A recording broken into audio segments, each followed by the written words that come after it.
Hello guys, this is David and you're watching Btekt. Now I've been using the Galaxy S10 for a little while now, and this time it's all about the screen. I'm just going to say it from the outset, you can believe some of the hype, but definitely not all of it. One thing that is undeniable though, is that you're immediately struck by the quality of this amazing Infinity O display.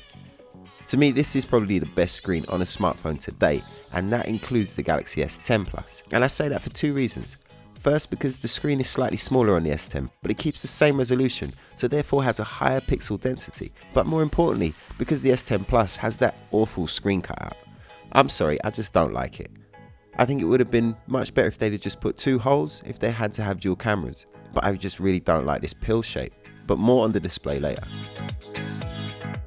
Before that, I want to say a big thank you to Direct Mobiles. It's just a great place to look if you're after a new phone, with over 24 years of award-winning customer service and comparison tools. So whatever phone you're after, you can find it there.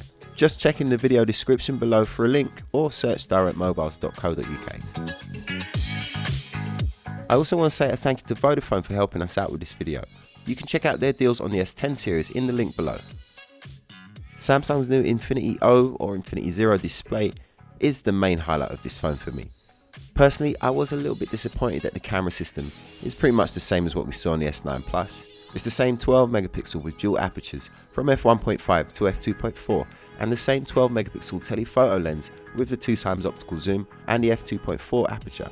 The only difference is that they've added a 16 megapixel f2.2 ultra wide angle lens. I suppose that it is arguable that the setup that we saw on the S9 Plus was pretty special, and adding the extra lens into the mix gives you a very handy photography setup. But I was hoping to see some evolution on the dual aperture technology, or at least some new hardware working with that tech. Especially since now you've got this amazing screen to view your pictures on. That screen is extremely bright with intense vibrancy to the colours. It's a 6.1 inch dynamic AMOLED display with 1440 by 3040 resolution and in a 19:9 aspect ratio. I'm not a big fan of screen cutouts, but I don't really have an issue with this one here, considering how beautiful the screen is. And I like that Samsung have added little animations around the camera lens, which is a really nice touch. As usual with the Samsung flagships, it's just a beautiful design all round. There's a much more attractive camera module than from the last series. On the right side you'll find a power button which has been raised up slightly, and I quite like the positioning of it now. It means that you're less likely to accidentally hit the power button. The volume rocker and the Bixby button can be found on the other side, which now can be remapped to whatever you choose. I love the look of the triple camera system on the back, and the handfeel of the device is just great. At £999 for the top model, the Galaxy S10 is not cheap, but it is clear to see that this is a flagship device, despite there being the more expensive and slightly better equipped Galaxy S10 Plus.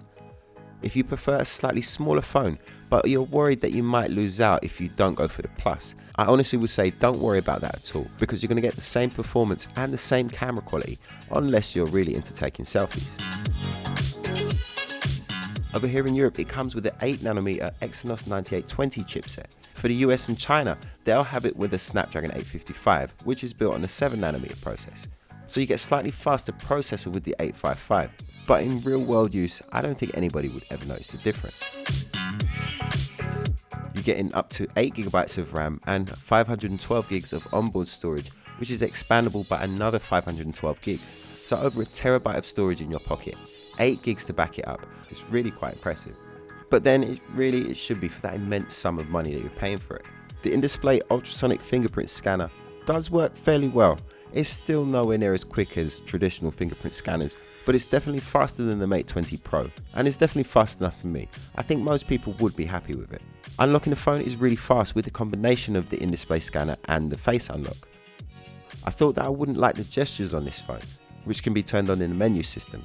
It lets you swipe up from either the left, the middle or the right of the screen to either go back, get your recent apps or go back to the home screen. You can map which one is which, and I have it with swipe up from the left to go back, swipe up from the middle to go home and swipe up from the right to get your recent apps. This style of navigation is available on the S9 Plus as well, but it feels way more natural on this phone for some reason.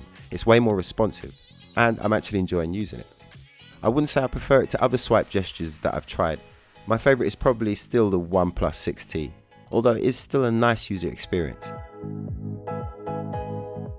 The sound quality from the stereo speakers is excellent. It's probably not quite as loud as others that I've heard, but it's definitely loud enough. But more importantly than that, it's got excellent clarity. It sounds really nice.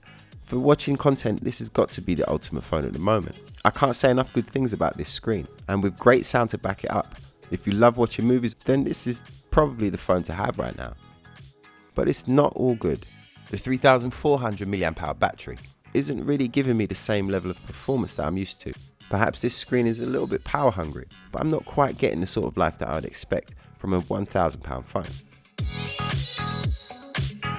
As much as I moaned about the camera system, the pictures you get from it are incredible. And of course that ultra wide angle lens, which I think every smartphone should have. I said that last year and it seems like I'm getting my wish. But anyway, you get fantastic pictures from it.